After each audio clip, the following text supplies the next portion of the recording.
যারা সীমা লঙ্ঘন করল ওয়াতারাল হায়াতাদ দুনিয়া এবং দুনিয়ার জীবনকে যারা প্রাধান্য দিল আখিরাতের উপর ফাইনাল জাহিমা হিয়াল মাওয়া আল্লাহ বলেন তাদের আশ্রয় স্থল হলো জাহিম নামীয় দোজখ।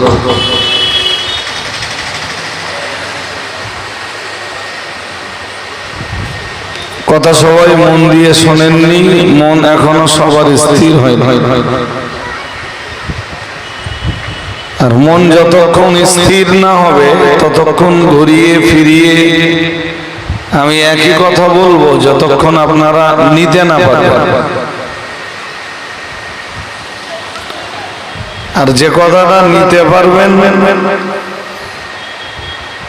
শ্রোতাদের ফিডব্যাক দেখলে বোঝা যায় যে কোন কথা শ্রোতা নিতে পারছে আর কোন কথা শ্রোতা নিতে পারছে না। সুতরাং আপনারা নিতে না পারলে আমি কোরআনুল কারীমের এই যে আয়াত পড়েছি এই আয়াত যতক্ষণ নিতে না পারবেন ততক্ষণ আমি রিপিট করব। যখন দেখবো নিতে পারছেন আর রিপিট করবেন। কারণ একটা মজলিসে বসে একটা আয়াতের জ্ঞান জোগাড় করতে পারলেও আপনি সার্থক। আর যদি মোটেই জ্ঞান জোগাড় না করতে পারেন তো মজলিসে বসা বৃথা।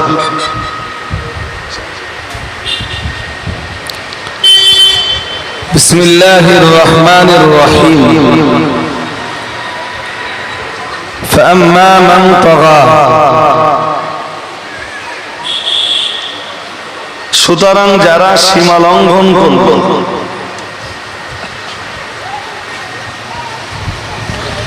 সীমা লঙ্ঘনটা কি? আল্লাহর আইনের সীমা লঙ্ঘন।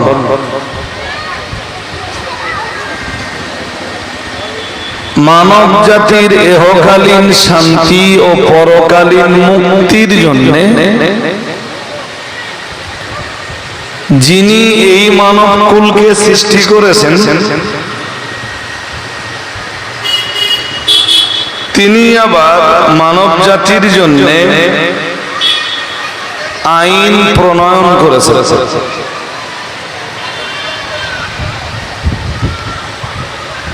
যদিও আল্লাহ আইনগুলো কেন প্রণয়ন করেছেন, হালাল এবং হারামের বিধান আল্লাহ কেন দিয়েছেন,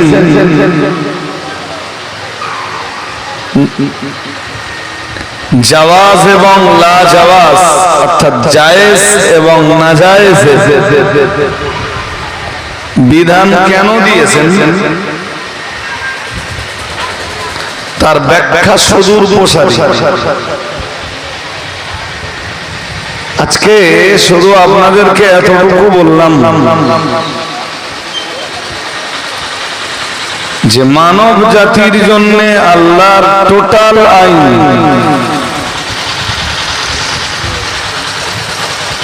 মানব কুলের ইহকালের শান্তি এবং পরকালের মুক্তির জন্য। সুবহানাল্লাহ। আর একটু মন খুলে বলুন, যদি আল্লাহর আইন না থাকে তো মানব কুলের মাঝে কোনো শান্তি বিরাজ করবে না।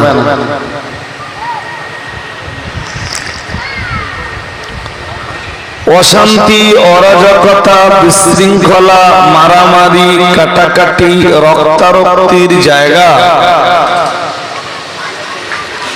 তখন তৈরি হয় যখন মানুষ আল্লাহ পাকের আইনের সীমা লঙ্ঘন করে,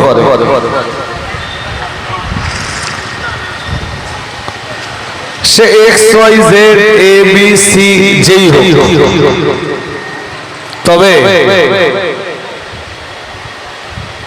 এখানে একটা কথা মনে রাখবেন,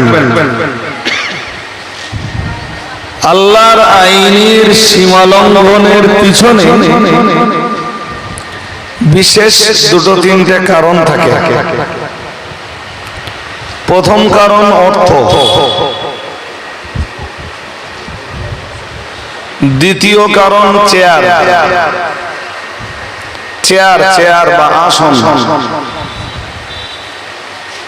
আবার বলছি, আল্লাহর আইনের সীমা লঙ্ঘনের পিছে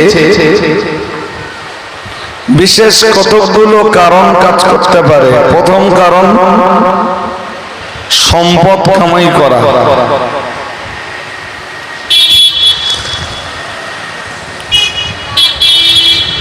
দ্বিতীয় কারণ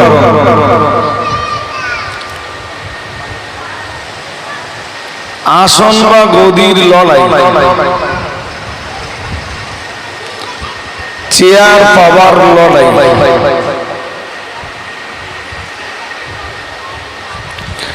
যে লড়াইটা এক্ষুনি ভারত জুড়ে কাজ করছে।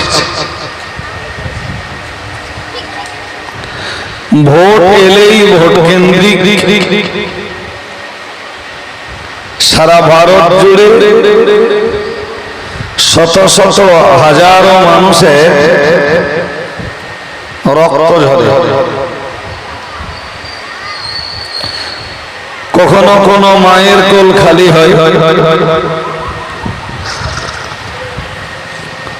কবি কোন স্বামী কোন স্ত্রী বিধবা হয়, আবার কোন জায়গায় ছোট ছোট বাচ্চারা পিতৃ হারা হয়। এটা আমাদের দেশ জুড়ে আছে।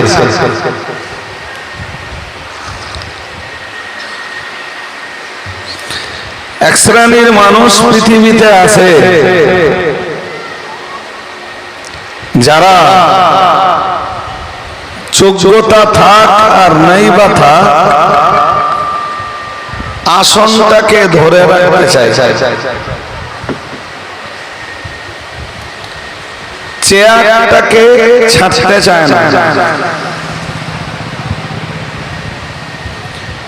চাই তারা ওই চেয়ারের যোগ্যতা রাখুক আর নাই বা রাখুক।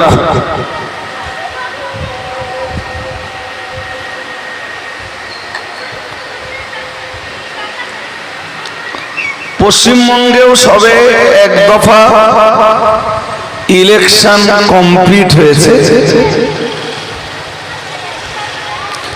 এবং যে দফাটা ইলেকশন কমপ্লিট হয়েছে সেই দফাটাও হিংসা মুক্ত দফা হয়নি। মানে সেখানেও হিংসা মুক্ত রাজনীতি, নির্বাচন কমিশন বলি আর রাজনৈতিক ভিন্ন ভিন্ন নেতা লিডারদের কথাই বলি, কেউই বাঙালি জাতিকে হিংসা মুক্ত রাজনীতি উপহার দিতে পারেনি। এখনো সামনে অনেকগুলো দফা বাকি।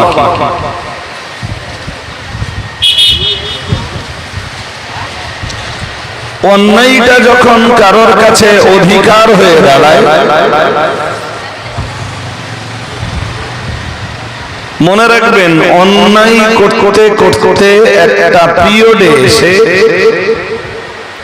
ওই অন্যায়টাই মানুষের কাছে অধিকার হয়ে দাঁড়ায়।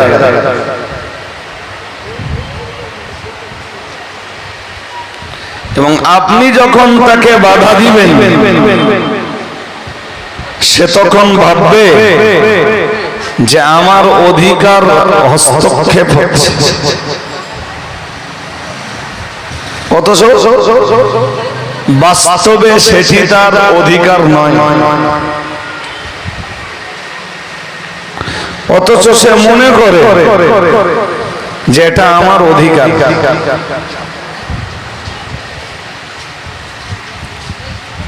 কথাটা আরেকটু ভেঙে বললে বলা যায় যে একজন মানুষ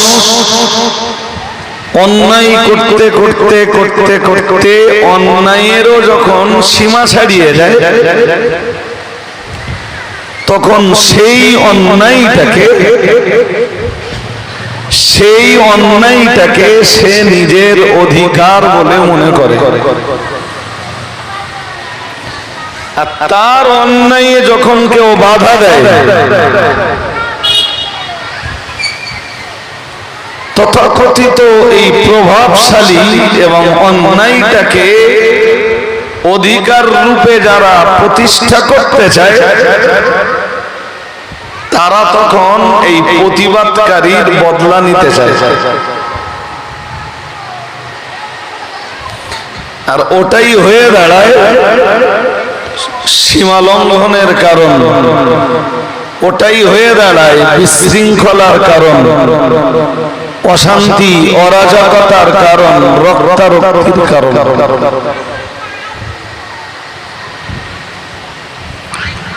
আমি রাজনৈতিক লেভেলের কোনো ব্যক্তিত্ব নই, রাজনীতির কথা ধর্মনৈতিক স্টেজে বলিও না, কিন্তু যে কথাগুলি কোরআনের সঙ্গে রিলেটেড, যে কথাগুলি হাদিসে নববীর সঙ্গে রিলেটেড, সেগুলো তো আমাকে বলতেই হবে, আর নইলে আমি আবার হক গোপন করার দায়ে দণ্ডিত হব। আজকে আমরা চোখ তুললে দেখব যে সমাজের বিভিন্ন স্তরে অযোগ্যরা দাপিয়ে বেড়াচ্ছে, আর যোগ্য লোকেরা তারা একরকম কি বলুন তো, দুর্বল হয়ে বসে আছে, মুখ খুললে মার খাবে।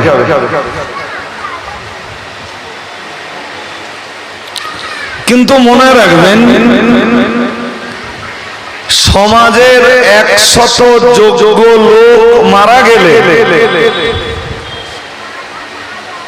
কথা শুনছেন না মন বাইরে আছে, একটা ভাইটাল কথা বলছি, সমাজের দায়িত্বশীল 100 যোগ্য লোক মারা গেলে সমাজের যতটা ক্ষতি হয় তার চেয়ে বেশি ক্ষতি হয় অযোগ্য কোন লোককে যখন যোগ্য লোকের আসনে বসিয়ে দেওয়া হয়। 100 যোগ্য লোক মারা গেছে গবিলা গ্রামে, ক্ষতি তো একটা হয়েছে, কিন্তু একটা অযোগ্য লোক যোগ্য লোকের চেয়ারে বসলে ও যতটা ক্ষতি করবে, 100 যোগ্য লোক মারা গেলেও গবিলা গ্রামে ক্ষতি ততটা হবে না।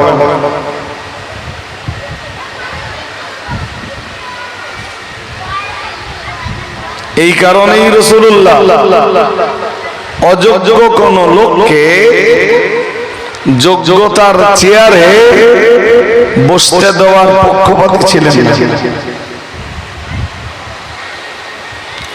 হোক সে রাজনৈতিক কোন আঙিনা,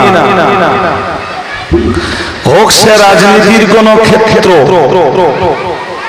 হোক সে মসজিদ পরিচালনার দায়িত্ব, হোক সে মাদ্রাসা পরিচালনার দায়িত্ব, হোক সে ধর্মীয় কোন কাজকাম, যে আঙিনা যে ক্ষেত্রই হোক, অযোগ্য লোকে ক্ষমতায় বসলে চেয়ার দখল করলে সমাজের বিপুল ক্ষতি হবে, এবং যে ক্ষতিটা হবে সে ক্ষতি মনে রাখবেন অপূরণীয় ক্ষতি। সহজে সে ক্ষতি পূরণ করতে পারবেন না। স্কুলে মনে করুন একজন মাস্টারমশাই খুব ভালো ইংরেজি পড়াতেন, এই পিছনে কি একটা হাই স্কুল আছে, নাম কি? গোরাইতলা। তো ধরুন গোরাইতলা স্কুলের একজন ইংলিশ টিচার খুব ভালো, ফর এক্সাম্পল, তিনি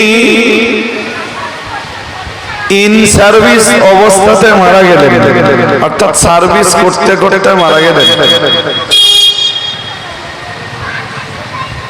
তা গবিলা এলাকার, গোরাতলা এলাকার শিক্ষিত বুদ্ধিজীবী এডুকেটেড পারসন, সমাজ নিয়ে যারা গবেষণা করেন, চিন্তা ভাবনা করেন, তারা অনেক ক্ষোভ করলো, আফসোস করলো, স্যার খুব ভালো ছিলেন, ভালো করে পড়াতেন।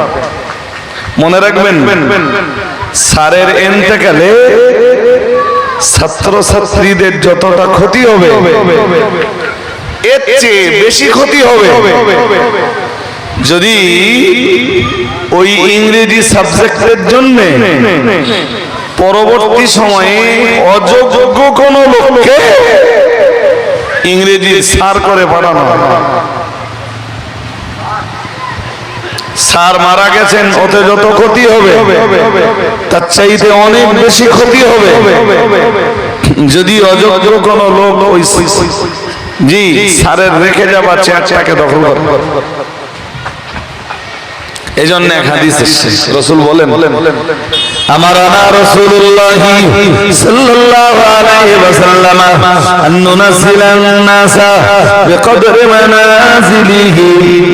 আম্মা জান আয়েশা সিদ্দিকা রাদিয়াল্লাহু তাআলা আনহার বর্ণনা, আম্মা জান বর্ণনা করেন রাসূল করিম সাল্লাল্লাহু আলাইহি ওয়াসাল্লাম আমাদেরকে নির্দেশ দিয়েছেন, আমারানা রাসূলুল্লাহ সাল্লাল্লাহু আলাইহি ওয়াসাল্লাম আন নুনাসিলান নাসা বিকদরি মানাজিলিহি। আম্মা জান আয়েশা জানিয়েছেন রাসূলুল্লাহ আমাদের নির্দেশ দিয়েছেন আমরা যেন প্রত্যেকটা মানুষকে নুনাসিলান নাসা বিকদরি মানাজিলিহি। আম্মা জান আয়েশা জানিয়েছেন প্রত্যেকটা মানুষকে যেন স্তর অনুযায়ী আমরা সম্মানটা বুঝে দেই। যিনি যে সম্মানের মানুষ, যিনি যে চেয়ারের মানুষ, যিনি যে যোগ্যতার মানুষ, আমরা যেন তাকে ঠিক ততটা সম্মান প্রদান করি, তাকে যেন ঠিক ততটা ইজ্জত প্রদান করি, তাকে যেন আমরা ঠিক সেই আসনটাতে জায়গা দেই।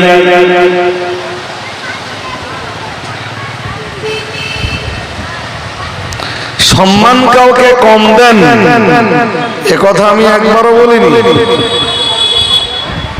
আমি যে যোগ্যতার লোক আমাকে সেই আসনটা দেন।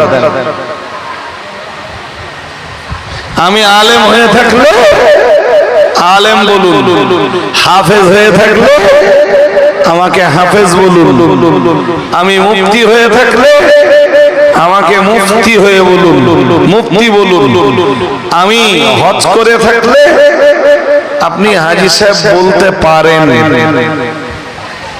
বা ঘুরিয়ে বলছি হাজী চেয়ারে আমাকে বসাতে পারেন, কিন্তু আমি হজ করিনি, আপনার অধিকার নেই জোর করে আমাকে হাজী চেয়ারে বসাবে। আমি মোটেই মাদ্রাসায় পড়িনি, অধিকার নেই আমাকে আলেমের চেয়ারে বসাবে। কথা কি শুনছেন? আমি ফতোয়া বিশারদ নই, আপনার অধিকার নেই আপনি আমাকে জোর করে মুফতির চেয়ারে বসাবেন। যদি বসান ওর আরেক নাম জুল,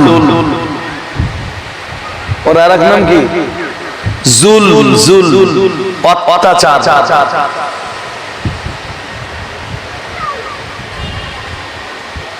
আমার কথা কি শুনছেন নাকি?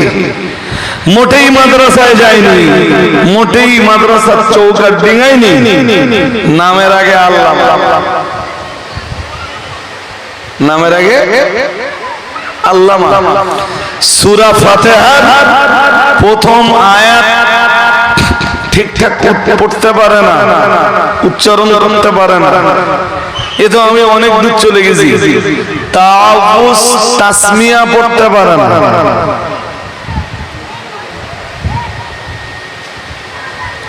যদি জিজ্ঞেস করা হয় যে হুজুর তাসমিয়াকে তাসমিয়া বলে কেন? তাসমিয়া মানে বিসমিল্লাহির রহমানির রহিম। তো হুজুর এটাকে তাসমিয়া বলা হয় কেন? হুজুর জানে না। সেই হুজুর আল্লামা।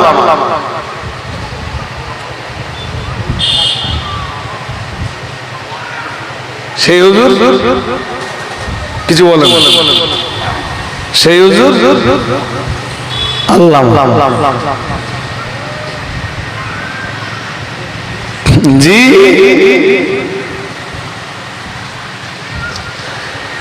শরীয়তের বেসিক বিষয়গুলোর জ্ঞান রাখে না পীরে কামেল।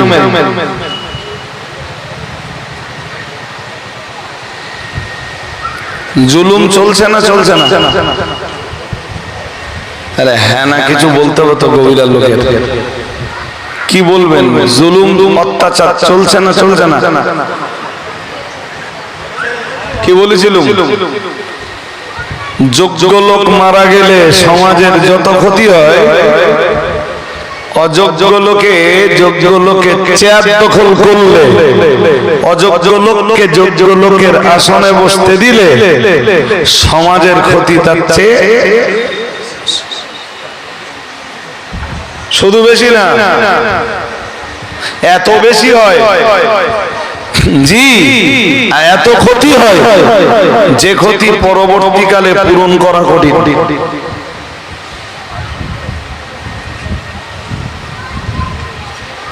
কথা আমার না, কথা রাসূলের। একটা হাদিস শুনুন, হাদিসটা এর আগেও আমার কাছে শুনেছেন, আজও শুনবেন। তবে এক এক দিন এক এক চিন্তায় বলি তো, জি, তাই আজও শুনলে, আপনাদের হাদিসটা শুনলে এবং মন দিয়ে শুনলে আশা করছি বেকার যাবেন।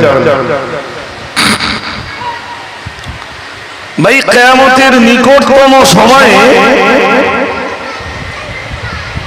এলেম উঠে যাবে। এলেম কিছু বলেন, বলুন বলুন। এলেম উঠে যাবে। হাদিসে এসেছে ইউরফাউল ইলম, নবীজি বলেন এলেম তুলে নেওয়া হবে।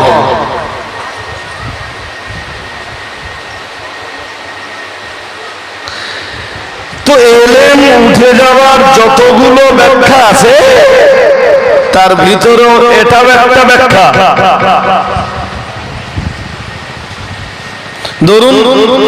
ধরুন কবিরা গ্রামের লোকেরা, এই রাস্তার দিকে মন দিলে হবে না ভাই, একদম রাস্তা দিয়ে যাই যাক, আপনাদের মন আমার দিকে থাকবে, নইলে বোঝাতে পারবো না। ধরুন কবিরা গ্রামের মানুষেরা একজন আলেমকে অনুসরণের জায়গায় যদি একজন জাহেলকে অনুসরণ করে,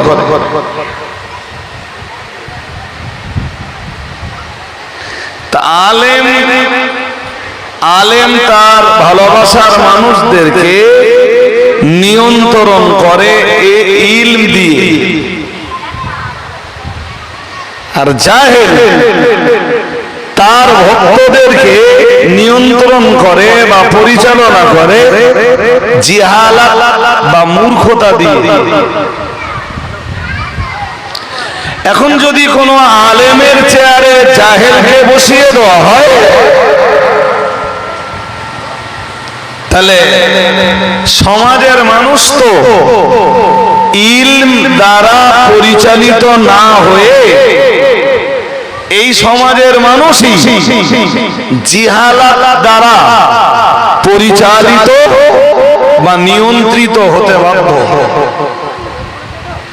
তাহলে এলেম সমাজ, এর মানে এটাই দাঁড়ালো যে এলেম সমাজ থেকে চলে গেল আর জিহালাতের প্রতিষ্ঠা ঘটল। বলুন, ইমাম হোসাইন এজিদের বিরুদ্ধে লড়াই করলেন কেন? তাম দেশ যখন এজিদকে খলিফা বলে মেনে নিল, মন বাইরে দিলে বুঝবেন না কথা। কারবালার ইতিহাসের যে রহস্য, এই রহস্য যদি তুলে ধরা হয়, ইমাম হোসাইন তখন মদিনায়।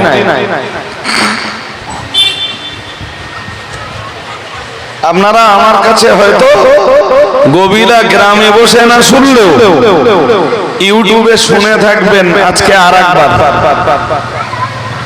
ইমাম হোসাইন তখন মদিনায়। এজিদ মুসলিম জাহানের খলিফা নির্বাচিত হয়েছে। নির্বাচিত মানে এজিদের বাবা হযরত আমির মুআবিয়া রাদিয়াল্লাহু তাআলা আনহু তার ইন্তেকালের আগে তার বেটা এজিদের পক্ষে জনগণের কাছে বায়াত নিয়েছিলেন যে তোমরা আমার পরে আমার বেটা এজিদকে খলিফা হিসাবে মেনে নিও।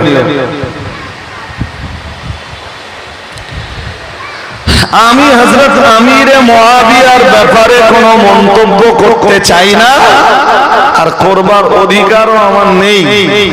কারণ রাসূলের সাহাবীরা আকাশের এক একজন উজ্জ্বল তারকা, তাদের এগেইনস্টে মন্তব্য করার অধিকার ইসলাম আমাকে দেয় না। কিন্তু এজিদ যখন মুসলিম জাহানের খলিফা হলো, গোটা দেশ এজিদের পক্ষে চলে গেল।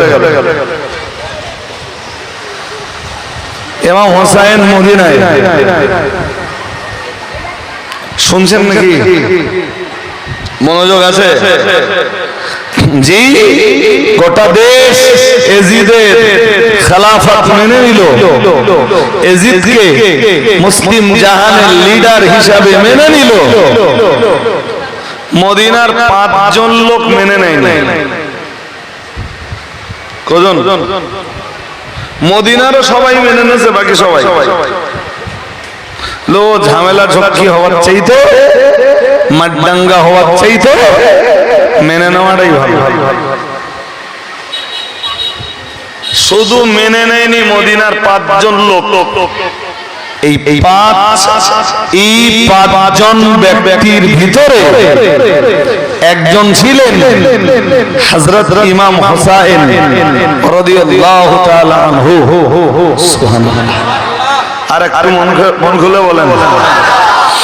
হযরত ইমাম হোসাইনের বক্তব্য ছিল খেলাফতের মাসনাদে যে কোনো যোগ্য লোক বসলে মেনে নেব, অযোগ্য লোক খেলাফতের মাসনাদে বসলে রক্ত দেব, জীবন দেব, তবে অযোগ্য লোককে খেলাফতের মাসনাদে মানব না। সুবহানাল্লাহ। আর একটু মন খুলে বলুন, মানেন? যার ফল দাঁড়ালো কারবালার ইতিহাস। রক্ত দিলেন, জীবনও দিলেন। ইমাম জয়নুল আবেদিন ব্যতীত পুরা নবী পরিবার শহীদ হয়ে গেল।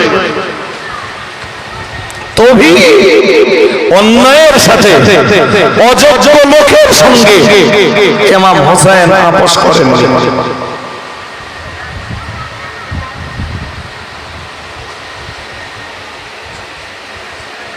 আজকে গোটা দেশ জুড়ে চলছে জি অযোগ্য লোকদের দাপাদাপি, যোগ্য লোকের স্থান নেই।